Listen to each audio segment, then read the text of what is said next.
চলে এলাম বার্থডের দিনের ব্লগ নিয়ে।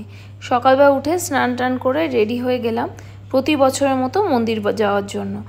আমি হয় ডাঙালিকালীতলায় গিয়ে পুজো দিই, না তো কঙ্কালীতলায়। এবার সিলেক্ট করলাম কঙ্কালীতলাতে গিয়েই পুজো দেব। আমি জানতাম না আজকে কৌশিকী অমাবস্যা, আজকের দিনটা খুব শুভ এবং খুব ভালো, পাওয়ারফুল ডে বলা যায়। তো গিয়ে দেখলাম অসম্ভব ভিড়।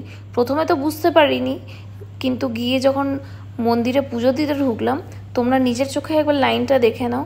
বিশ্বাস করো, অন্তত 60 থেকে 70 জনের পরে আমি লাইনে দাঁড়িয়েছিলাম।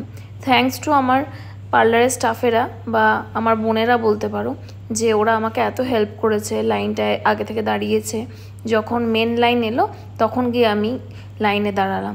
বুঝতেই পারছো, অনেক লাইন পেরিয়ে তারপর গিয়ে মায়ের দর্শন হলো।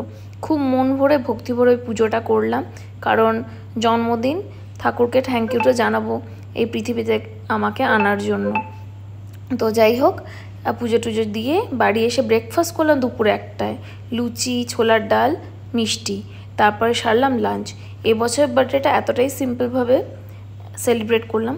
হ্যাঁ, অবশ্যই তোমাদের জন্য থাকবে আমার বার্থডে মেনু ঠিক কী ছিল, যেটা মা ভালোবেসে আমার জন্য রান্না করেছিল। চলো, দেখা হচ্ছে আবারও নতুন একটা ব্লগে।